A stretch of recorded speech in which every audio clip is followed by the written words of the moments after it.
السلام علیکم ورحمۃ اللہ وبرکاتہ۔ الحمد للہ وحدہ والصلاة والسلام علی من لا نبی بعدہ، اما بعد فاعوذ باللہ من الشیطان الرجیم، بسم اللہ الرحمن الرحیم۔ الا تنصروه فقد نصره اللہ اذ اخرجه الذین کفروا ثانی اثنین اذ ہما فی الغار اذ یقول لصاحبه لا تحزن ان اللہ معنا فأنزل اللہ سکینته علیہ وأیدہ بجنود لم تروها وجعل کلمة الذین کفروا السفلی وکلمۃ اللہ ہی العلیٰ واللہ عزیز حکیم۔ صدق اللہ العظیم۔ اللہم صلی علی محمد وعلی آل محمد کما صلیت علی ابراہیم وعلی آل ابراہیم انک حمید مجید۔ اللہم بارک علی محمد وعلی آل محمد کما بارکت علی ابراہیم وعلی آل ابراہیم انک حمید مجید۔ سبحانک لا علم لنا الا ما علمتنا انک انت العلیم الحکیم۔ رب اشرح لی صدری ویسر لی امری واحلل عقدۃ من لسانی یفقهوا قولی۔ اللہم انفعنا بما علمتنا وعلمنا ما ينفعنا وزدنا علما۔ اما بعد، حضرات محترم، رسول اللہ صلی اللہ علیہ وسلم کی حیات طیبہ کے ایک اہم ترین واقعہ ہجرت مدینہ کے حوالے سے گزشتہ جمعہ ہجرت سے اخذ ہونے والے اہم دروس اور اسباق کے حوالے سے گفتگو کا سلسلہ شروع کیا تھا۔ جہاں تک اللہ رب العزت کی توفیق شامل حال رہی، وقت نے ساتھ دیا، اسی موضوع کو آگے چلانے کا ارادہ ہے۔ دعا فرمائے اللہ رب العزت مجھے حق بات احسن پیرائے میں کہنے کی توفیق عطا فرمائیں، اور اللہ رب العزت رسول اللہ صلی اللہ علیہ وسلم کے اسوہ حسنہ کو عملی طور پہ اپنانے کی توفیق عطا فرمائیں۔ ہجرت مدینہ سے اخذ ہونے والے جن اسباق کا یا دروس و فوائد کا گزشتہ جمعہ ذکر ہوا تھا، ان کا خلاصہ یہ ہے کہ ہجرت مدینہ ہمیں یہ سبق دیتی ہے کہ ہم اپنے تمام امور کے لیے، تمام کاموں کے لیے بہترین منصوبہ بندی کریں۔ بغیر منصوبہ بندی کے بے ربط اور بے ترتیب کام شریعت کی روح سے پسندیدہ نہیں ہیں۔ ایک اور سبق یہ بیان ہوا تھا کہ توکل کا مفہوم یہ نہیں ہے کہ انسان اسباب کو اختیار نہ کرے، بلکہ اسباب اختیار کرنے کے بعد نتیجہ اللہ رب العزت کو سونپنا، یہ توکل کی حقیقت ہے۔ اسی طرح اس بات کی طرف بھی اشارہ ہوا تھا کہ حالات کتنے ہی کٹھن اور مشکل کیوں نہ ہوں، مومن کسی صورت اللہ رب العزت کی رحمت، اس کی نصرت کے وعدوں سے مایوس نہیں ہوتا۔ ہجرت مدینہ کے دیگر اہم اسباق میں سے جو عملی طور پہ ہمیں سبق ملتے ہیں، ان میں ایک سبق یہ بھی ہے کہ انسان کو اپنے کردار کی حفاظت یا کردار کی پختگی پہ بہت توجہ دینی چاہیے۔ رسول اللہ صلی اللہ علیہ وسلم کے کردار، آپ کے صدق و امانت کا عالم یہ تھا کہ وہی مشرکین مکہ جو رسول اللہ صلی اللہ علیہ وسلم کی جان لینے کے در پہ ہیں، جو مشرکین آپ کو مدینہ منورہ ہجرت پہ مجبور کر رہے ہیں، مکہ مکرمہ چھوڑنے پہ مجبور کر رہے ہیں، اس تمام تر عداوت اور دشمنی کے باوجود انہیں رسول اللہ صلی اللہ علیہ وسلم کی امانت و دیانت پہ اتنا اعتبار تھا کہ انہوں نے اپنی قیمتی اشیاء بطور امانت رسول اللہ صلی اللہ علیہ وسلم کے پاس ہی رکھوا رکھی تھیں، اور رسول اللہ صلی اللہ علیہ وسلم نے اپنی دعوت کے آغاز میں پہلا جو رسول اللہ صلی اللہ علیہ وسلم نے باقاعدہ اعلان نبوت کیا ہے، اس میں بھی اپنے اس کردار کی مضبوطی اور پختگی کی ان سے گواہی لی کہ میں تم میں 1 سال نہیں 2 سال نہیں، میں نے 40 سال تم میں گزارے ہیں، میرے بچپن، میرے لڑکپن، میری جوانی، میری تجارت، میری شادیاں، میرا اٹھنا بیٹھنا سب کچھ تمہارے سامنے ہے۔ حل وجدتمونی صادقا ام کاذبا، تم میرے صادق و امین ہونے کی گواہی دیتے ہو یا اس کے برعکس؟ تو سب نے بیک زباں یہی کہا کہ جربنا لک مرارا فما وجدنا فیک الا صدقا و امانا، کہ ایک دفعہ کا، ایک مرتبہ کا تجربہ نہیں، بارہا کے تجربات کے بعد ہم اس نتیجہ پہ پہنچے ہیں کہ آپ کی ذات میں ہمیں سچائی اور امانت کے علاوہ اور کوئی چیز نظر ہی نہیں آئی۔ اور یہی امانت رسول اللہ صلی اللہ علیہ وسلم کی اور قرآن کریم کی اہم ترین تعلیمات میں سے، اسی سے وابستہ یا اسی کو آپ ایک اور پیرائے میں بھی کہہ سکتے ہیں کہ شریعت اسلامیہ اس چیز کا حکم دیتی ہے کہ انسان جہاں امی ہو، امانت دار ہو، وہ اپنے دشمنوں کی امانتوں میں بھی خیانت نہ کرے۔ ان اللہ یأمرکم ان تؤدوا الامانات الی اہلہا، بے شک اللہ تمہیں حکم دیتے ہیں کہ تم امانتیں ان کے اہل افراد کو، ان کے حقدار افراد کو ادا کرو۔ وَإِذَا حَكَمْتُمْ بَيْنَ النَّاسِ أَن تَحْكُمُوا بِالْعَدْلِ، اور جب لوگوں کے درمیان فیصلہ کرو تو عدل و انصاف پہ مبنی فیصلہ کرو۔ اور رسول اللہ صلی اللہ علیہ وسلم نے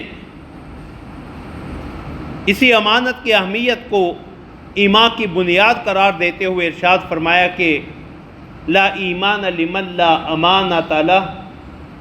جسے امانت کا پاس نہیں اس کے ایمان کا کوئی اعتبار نہیں ہے۔ ہجرت مدینہ سے اخذ ہونے والے دیگر اہم اسباق میں سے ایک سبق یہ بھی ہے کہ انسان کو ہمہ وقت سچائی کو اپنانا چاہیے۔ صدق یہ مومن کا لازمی وصف ہے۔ رسول اللہ صلی اللہ علیہ وسلم کی حدیث مبارک کا مفہوم ہے کہ مومن میں اور بہت سی کمزوریاں اور خامیاں ہو سکتی ہیں، لیکن مومن کبھی جھوٹا نہیں ہو سکتا۔ یہ ہمارے لیے بھی ایک بہت بڑا سبق۔ اور ہجرت مدینہ کے سفر میں حضرت انس رضی اللہ تعالیٰ عنہ کی صحیح بخاری کی حدیث ہے کہ سیدنا صدیق اکبر کہ سچائی اور صدق جن کی ذات کا ایک لازمی وصف اور خاصہ بن چکا ہے، ہجرت کے دوران ایک مرحلہ ایسا آیا جہاں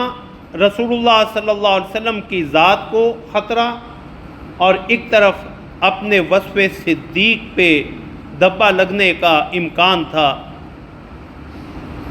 کہ دوران سفر سیدنا صدیق اکبر رضی اللہ تعالیٰ عنہ کو ایک ایسا آدمی ملا جو سیدنا ابوبکر کو تو جانتا تھا رضی اللہ تعالیٰ عنہ کو رسول اللہ سے آگاہ نہیں تھا، آپ سے شناسا نہیں تھا۔ تو رسول اللہ صلی اللہ علیہ وسلم کے اور سیدنا صدیق اکبر کے ہجرت کی خبر تو مشہور ہو چکی تھی، اور قریش نے اس پہ جو انعام رکھا تھا وہ بھی قبائل عرب میں مشہور ہو چکا تھا۔ تو اس شخص نے سیدنا صدیق اکبر رضی اللہ تعالیٰ عنہ سے پوچھا کہ یہ تمہارے ساتھ کون ہے؟ اب سیدنا صدیق اکبر رضی اللہ تعالیٰ عنہ اگر رسول اللہ کا تعارف کرواتے ہیں تو آپ کی جان کو خطرہ لاحق ہوتا، اور اگر جو ہے وہ خلاف حقیقت بات بیان کرتے ہیں تو اپنے وصف صدیق پہ دھبا لگتا۔ تو سیدنا صدیق اکبر رضی اللہ تعالیٰ عنہ نے کمال حکمت اور بصیرت کے ساتھ فرمایا ھذا الرجل یہدینی السبیل، یہ وہ شخص ہے جو مجھے راہ دکھانے والا ہے۔ اب سیدنا انس رضی اللہ تعالیٰ عنہ فرماتے ہیں کہ یحسبہ الحاسب السبیل، کہ سننے والا سمجھ رہا تھا کہ یہ سفر کا راستہ دکھانے والے ہیں، جبکہ سیدنا صدیق اکبر رضی اللہ تعالیٰ عنہ کی مراد یہ تھی کہ طریق الخیر، یہ مجھے خیر و ہدایت کا راستہ دکھانے والے میرے پیغمبر ہیں۔ اور رسول اللہ صلی اللہ علیہ وسلم کی ایک اور حدیث میں، صحیح بخاری ہی کی حدیث ہے، رسول اللہ صلی اللہ علیہ وسلم نے فرمایا، حضرت ابو ہریرہ رضی اللہ تعالیٰ عنہ کی حدیث مسند احمد کی، کہ رسول اللہ صلی اللہ علیہ وسلم نے فرمایا انا زعیم ببیت فی ربد الجنہ لمن ترک المراء وان کان محقا، کہ میں اس شخص کے لیے جنت کے اطراف میں ایک محل کی ضمانت دیتا ہوں جو حق پہ ہوتے ہوئے بھی جھگڑے کو مٹانے کے لیے اپنے حق سے دستبردار ہو جائے۔ وَأَنَا زَعِيمٌ بِبَيْتٍ فِي وَسَطِ الْجَنَّةِ لِمَنْ تَرَكَ الْكَذِبَ وَإِنْ كَانَ مَازِحًا، اور میں جنت کے درمیان میں، جنت کے وسط میں ایک محل کی اس شخص کو بھی ضمانت اور بشارت دیتا ہوں جو مزاح اور مذاق میں بھی جھوٹ کو چھوڑ دے، مذاق میں بھی جھوٹ نہ بولے۔ اور فرمایا وَأَنَا زَعِيمٌ بِبَيْتٍ فِي أَعْلَى الْجَنَّةِ لِمَنْ حَسُنَ خُلُقُهُ، اور میں جنت کے بالائی حصے میں اس شخص کو بھی ایک محل کی ضمانت اور بشارت دیتا ہوں جس کے اخلاق اچھے ہوں۔ تو ہجرت مدینہ کا ایک سبق یہ بھی ہے کہ ہم امانت کو اپنائیں، سچائی کو اپنائیں۔ ہجرت مدینہ کے ان اسباق میں سے ایک سبق یہ بھی ہے کہ انسان ہر حال میں اعتدال کو اپنائے۔ انسان کی پہ مشکل حالات آئے ہوں یا آسان حالات ہوں، بہرحال وہ اعتدال کو جو ہے وہ ملحوظ خاطر رکھے۔ رسول اللہ صلی اللہ علیہ وسلم ہجرت مدینہ کے موقع پہ چھپتے چھپاتے جو ہے وہ ہجرت کر رہے ہیں، اور جب فتح مکہ کے موقع پہ رسول اللہ صلی اللہ علیہ وسلم فاتح کی حیثیت سے مکہ مکرمہ میں داخل ہو رہے ہیں، تو رسول اللہ صلی اللہ علیہ وسلم نے کسی قسم کے فخر و مباحات کا اظہار نہیں فرمایا، بلکہ اس موقع پہ بھی رسول اللہ صلی اللہ علیہ وسلم کی عاجزی کا عالم یہ ہے کہ رسول اللہ صلی اللہ علیہ وسلم کا سر مبارک اتنا جھکا ہوا ہے کہ بار بار جو ہے وہ اونٹنے کی کوہان سے ٹکرا رہا۔ ہجرت مدینہ کے اسباق میں سے ایک سبق یہ بھی ہے کہ انسان جب اختیار رکھتا ہو، اسے طاقت اور قوت حاصل ہو، تب بھی وہ حلم سے، بردباری سے اور عفو و درگزر سے کام لے۔ رسول اللہ صلی اللہ علیہ وسلم نے سراقہ بن مالک جب پیچھا کرتے ہوئے آئے ہیں، رسول اللہ نے دعا کی اللہم اسرعہ، گھوڑا جو ہے وہ زمین میں دھنس گیا۔ جب اس نے امان طلب کی تو رسول اللہ صلی اللہ علیہ وسلم نے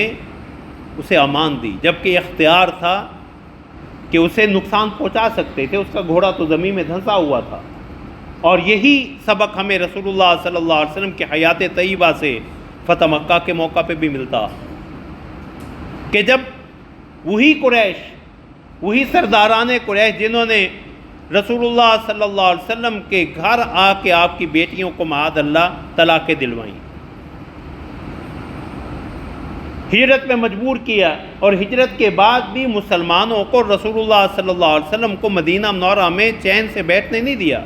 مسلسل جو ہے وہ نبرداز مارے ہیں، جنگی حالت میں رسول اللہ صلی اللہ علیہ وسلم کو مصروف رکھا۔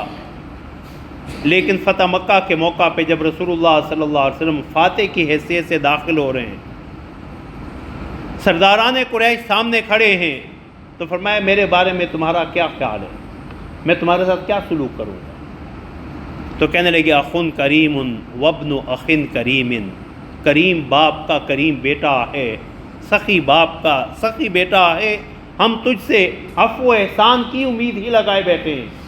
اب یہاں رسول اللہ صلی اللہ علیہ وسلم کی سیرت طیبہ کا ایک اور سبق ہمیں ملتا ہے، وہ تواضع ہے، عاجزی اور انکساری ہے۔ تو رسول اللہ صلی اللہ علیہ وسلم کے کریم اور کریم کے بیٹے ہونے میں کوئی شک نہیں، لیکن رسول اللہ صلی اللہ علیہ وسلم نے ذراہ تواضع فرمایا کہ الکریم ابن الکریم ابن الکریم یوسف ابن یعقوب ابن اسحاق، کہ سخی باپ کا بیٹا، سخی دادے کا پوتا، وہ تو یوسف بن یعقوب بن اسحاق علیہم السلام تھے۔ تو رسول اللہ صلی اللہ علیہ وسلم کی سیرت طیبہ سے ہمیں ہجرت مدینہ کے حوالے سے جو ایک اور سبق ملتا ہے وہ عفو و درگزر ہے، حلم و بردباری ہے۔ ہجرت مدینہ سے اخذ ہونے والے اسباق میں سے ایک سبق جو اس وقت ہمارے ملکی اور عالمی حالات کا اہم ترین تقاضا ہے، امت مسلمہ کے درمیان اخوت کا پیدا ہونا۔ رسول اللہ صلی اللہ علیہ وسلم نے ہجرت مدینہ کے بعد انصار اور مہاجرین کے درمیان جو مواخات قائم کی، ایک مہاجر کو ایک انصاری کا بھائی بنایا، وہ فقید المثال اخوت اور اس کے جو اثرات ہیں تاریخ اس کی مثال پیش کرنے سے قاصر ہے، کہ انصار نے خندہ پیشانی سے صرف رسول اللہ صلی اللہ علیہ وسلم اور آپ کے صحابہ کا استقبال ہی نہیں کیا، بلکہ سارے معاملات میں انہیں شریک کیا۔ صرف ایک مثال میں پیش کرنا چاہوں گا، حضرت عبد الرحمن ابن عوف رضی اللہ تعالیٰ عنہ، انہیں انصار میں سے حضرت سعد ابن ربیع رضی اللہ تعالیٰ عنہ کا بھائی بنایا گیا۔ حضرت سعد ابن ربیع ابن کثیر رحمۃ اللہ علیہ فرماتے کان کثیر المال، بڑے مال و دولت والے تھے۔ تو کہنے لگے عبد الرحمن میرے بھائی، یہ میرا مال، اسے میں دو حصوں میں تقسیم کرتا ہوں، آدھا آج سے تمہارا ہے، آدھا میرا، اور میرے نکاح میں دو بیویاں ہیں، کیونکہ اس وقت پردے کا حکم نہیں نازل ہوا تھا۔ فانظر اعجبہما الیک، ان دونوں میں سے جو پسند کرو اسے میں طلاق دیتا ہوں، عدت گزرنے کے بعد تم اسے اپنے نکاح میں لے لو۔ سیدنا عبد الرحمن بن عوف رضی اللہ تعالیٰ عنہ نے کہا بارک اللہ لک فی اہلک و مالک،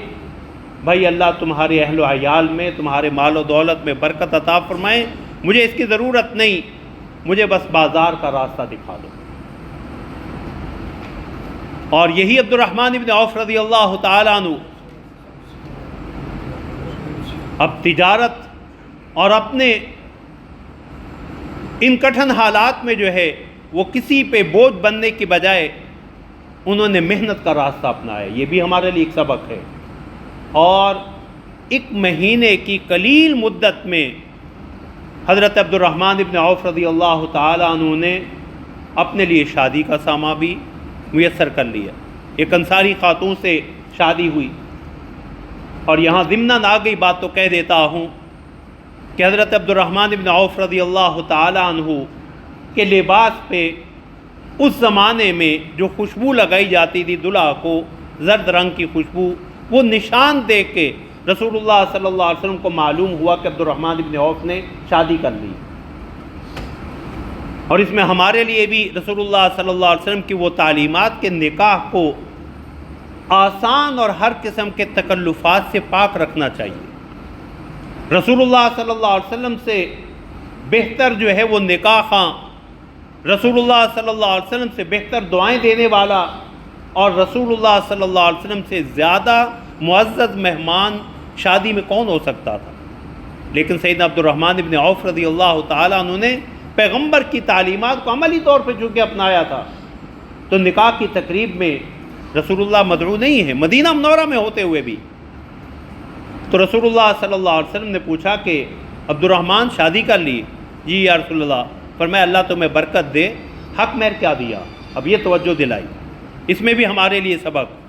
کہ ہم باقی تمام معاملات کی طرف توجہ دیتے ہیں لیکن جو اصل مقصود ہے اسے ہم مؤخر کیے رہتے ہیں۔ فرمایا حق مہر بیوی کو کیا دیا؟ تو 1 مہینے کی محنت کے بعد حضرت عبد الرحمن ابن عوف کہتے ہیں زینۃ نوات من ذہب، یا رسول اللہ میں نے سونے کی ایک ڈلی جو ہے کھجور کی گٹھلی کے برابر جو ہے میں نے سونا بیوی کو حق مہر دیا۔ تو رسول اللہ صلی اللہ علیہ وسلم نے فرمایا اولم ولو بشات، یہ ایک اور تعلیم دے دی۔ فرمایا کہ ولیمہ کر، اگرچہ ایک بکری ہی ذبح کر کے ولیمہ کر لے۔ تو یہ مواخات جو ہے رسول اللہ صلی اللہ علیہ وسلم نے انصار و مہاجرین کے درمیان جو قائم کی، اور ابتدا میں اس مواخات کے نتیجے میں انصار اور مہاجر ایک دوسرے کے وراثت میں بھی شریک تھے، وارث بنتے تھے۔ اور غزوہ بدر کے بعد جب سورہ انفال کی آیت کریمہ جو ہے، یہ آیت کریمہ نازل ہوئی غالباً سورہ احزاب کی وَأُولُو الْأَرْحَامِ بَعْضُهُمْ أَوْلَىٰ بِبَعْضٍ فِي کتاب اللہ، تو تب اللہ نے وراثت کا یہ قانون جو ہے انصار اور مہاجرین کے درمیان ختم کیا، ورنہ انصار اور مہاجرین پہلے ایک دوسرے کے وارث بھی بنتے تھے۔ یہ ہمارے لیے بھی سبق کہ رسول اللہ صلی اللہ علیہ وسلم نے جو المسلم اخو المسلم کا ہمیں سبق دیا، مسلمان مسلمان کا بھائی ہے، انما المؤمنون اخوہ، اہل ایمان باہم بھائی بھائی ہے، قرآن نے جو اعلان کیا، ہم اس سبق کو یاد رکھیں۔ مسلکی تعصبات کی بنا پہ، سیاسی اختلافات کی بنا پہ، لسانی یا صوبائی اختلافات کی بنا پہ ہم ایمان اور اسلام کی بنیاد پہ جو ہمارا اخوت اسلامی کا رشتہ ہے اسے داؤ پہ نہ لگائیں۔ اور اس وقت ملک عزیز جن حالات میں سیلاب اور اس کی تباہ کاریوں سے متاثرین ہیں، یہ بھی ہمیں اخوت اور مواخات کا یہ سبق ہجرت مدینہ کی مناسبت سے پھر ہمیں یاد دلاتا کہ جس طرح انصار نے کھلے دل سے مہاجرین کی مدد کی، اس مشکل گھڑی میں ہمیں بھی اپنے ان مصیبت زدہ بھائیوں کے شانہ بشانہ کھڑا ہونا چاہیے۔ یہ ہماری شرعی اور اخلاقی ذمہ داری ہے۔ رسول اللہ صلی اللہ علیہ وسلم نے فرمایا من نفس عن مسلم قربۃ من قرب الدنیا نفس اللہ عنہ قربۃ من قرب یوم القیامہ، جو اپنے کسی مسلمان بھائی کی کسی دنیاوی تکلیف کی دوری کا باعث بنتا ہے، سبب بنتا ہے، اللہ اس کی آخرت کی مشکلات جو ہے وہ دور فرما دیتے ہیں۔ تو ہجرت مدینہ کا ایک اہم سبق جو ہے وہ مواخات ہے، بھائی چارہ ہے، اور اس مواخات کو، بھائی چارے کو رواج دینا، یہ رسول اللہ صلی اللہ علیہ وسلم کی سیرت طیبہ کا ایک اہم ترین سبق ہے۔ اور پھر رسول اللہ صلی اللہ علیہ وسلم نے اس اخوت کے تقاضے بھی بتلا دیے، المسلم اخو المسلم، مسلمان مسلمان کا بھائی ہے، لا یظلم، خود بھی اس پہ ظلم نہیں کرتا، ولا یسلم، اسے کسی ظالم کے حوالے بھی نہیں کرتا، ولا یخذل، اسے بے یار و مددگار نہیں چھوڑتا، یا دوسرا معنی اسے رسوا نہیں کرتا، ولا یحقر، اسے حقیر نہیں جانتا۔ اللہ ہمیں اخوت کے ان تقاضوں کو عملی طور پہ اپنانے کی توفیق عطا فرمائے۔ ہجرت مدینہ سے اخذ ہونے والے اسباق میں سے ایک سبق بہترین دوست کا انتخاب بھی ہے کہ رسول اللہ صلی اللہ علیہ وسلم نے ہجرت کے سفر کے لیے اپنے بچپن کے قابل اعتماد دوست سیدنا صدیق اکبر رضی اللہ تعالیٰ عنہ کا انتخاب کیا، اور رسول اللہ صلی اللہ علیہ وسلم کی تعلیمات بھی یہی ہیں کہ المرء علی دین خلیلہ فَلْيَنظُرْ أَحَدُكُمْ مَنْ يُخَالِلُ، کہ آدمی بالعموم اپنے دوست کے طریقہ کار کو، اسی کے دین کو، اسی کے راستے کو اختیار کرتا، لہذا دیکھا کرو کہ تم اپنا دوست کسے بنا رہے۔ تو بہترین دوست کا انتخاب یہ بھی رسول اللہ صلی اللہ علیہ وسلم کی ہجرت کے اسباق میں سے ایک سبق ہے۔ ہجرت کے اسباق میں سے ایک سبق جو ہے معاشرے میں نوجوانوں کے کردار کی اہمیت کو اجاگر کرنا، کہ رسول اللہ صلی اللہ علیہ وسلم نے ہجرت مدینہ کے لیے جہاں بہترین ساتھی سیدنا صدیق اکبر کا انتخاب کیا ہے، وہیں سیدنا علی رضی اللہ تعالیٰ عنہ پہ آپ کا اعتماد اور اپنے بستر پہ انہیں سلانا، اور مشرکین کی، اہل مکہ کی امانتیں ان کے سپرد کر کے آنا، کہ یہ میرے جانے کے بعد اہل مکہ کو ان کی امانتیں لوٹا کے واپس کر کے آنا، یہ نوجوانوں کو معاشرتی امور میں اور دینی امور میں شامل کرنے کی رسول اللہ صلی اللہ علیہ وسلم کی اہم رہنمائی ہے۔ پھر یہی نہیں، حضرت عبداللہ بن ابی بکر، حضرت ابوبکر کے صاحبزادے، حضرت عامر ابن فہیرہ، سیدنا صدیق اکبر رضی اللہ تعالیٰ عنہ کے آزاد کردہ غلام، انہیں رسول اللہ صلی اللہ علیہ وسلم نے جو ہجرت کے سفر میں مختلف ذمہ داریاں سونپیں، یہ نوجوانوں پہ رسول اللہ صلی اللہ علیہ وسلم کا اعتماد اور دینی اور دنیاوی معاملات میں نوجوانوں کو فعال اور اپنا کردار ادا کرنے کی نبوی رہنمائی ہے۔ اسی طرح ہجرت مدینہ سے ملنے والے اسباق میں سے ایک اہم سبق دینی اور دنیاوی معاملات میں خواتین کے، عورتوں کے کردار کی اہمیت بھی ہجرت مدینہ کا ایک اہم سبق ہے، کہ رسول اللہ صلی اللہ علیہ وسلم نے سیدنا صدیق اکبر، حضرت علی، حضرت عبداللہ بن ابی بکر، عامر ابن فہیرہ جیسے مرد حضرات پہ جہاں اعتماد کیا، وہیں سیدہ عائشہ رضی اللہ تعالی عنہ جو ہجرت کے آغاز سے لے کے مدینہ منورہ پہنچنے تک تمام واقعات کی حفاظت اور روایت کا سبب بنی ہے۔ سیدہ اسماء بنت ابی بکر رضی اللہ تعالی عنہ، حضرت عائشہ کی بڑی بہن، کھانا وہ تیار کرتی، اور کھانا تیار کیا، اب اس پوٹلی کو باندھنے کے لیے کوئی چیز نہیں، تو اپنا کمر بند جو ہے اسے توڑا، اسے دو حصوں میں تقسیم کیا، اس لیے ان کا لقب جو ہے وہ سیدہ اسماء ذات النطاقین ہے، کہ انہوں نے اپنے کمر بند کو جو ہے وہ دو حصوں میں تقسیم کر کے ایک سے وہ تھیلی اور پوٹلی باندھی اور دوسرا پھر اپنی کمر پہ باندھ لیا۔ اور سیدہ اسماء رضی اللہ تعالیٰ نے کہتی کہ جب مشرکین مکہ کو پتہ چلا کہ رات بستر پہ رسول اللہ صلی اللہ علیہ وسلم خود آرام فرما نہیں تھے، حضرت علی تھے،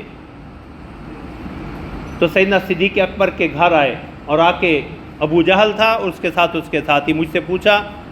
کہ تمہارے والد اور محمد صلی اللہ علیہ وسلم کہاں ہیں؟ تو میں نے کہا مجھے نہیں علم۔ تو اس نے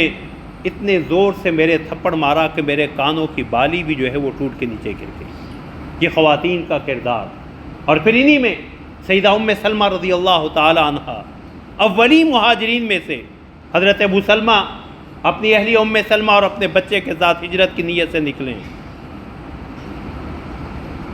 ام سلمہ کے گھر والوں کو، قبیلے والوں کو پتہ چلا، انہوں نے کہا ابو سلمہ کو تم جانا چاہتے ہو جاؤ، ہم اپنی بچی کو نہیں جانے دیں گے، روک لیا۔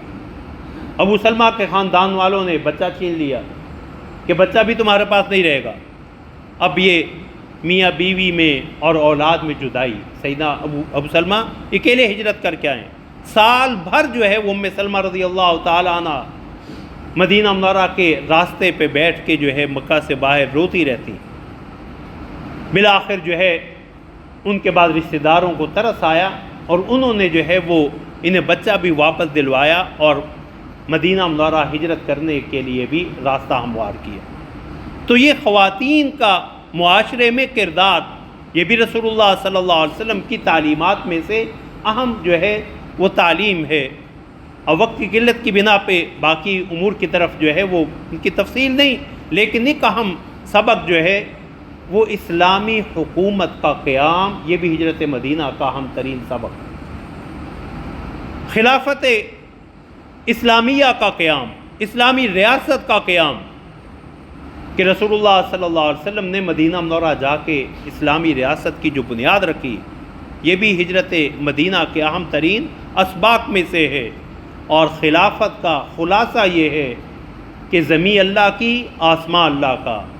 زمین کے اوپر آسمان کے نیچے حکم اور نظام بھی اسی خالق و مالک اللہ کا۔ ان الحکم الا للہ، حکم اسی کا چلے گا، نظام اسی کا چلے گا۔ الا لہ الخلق والامر،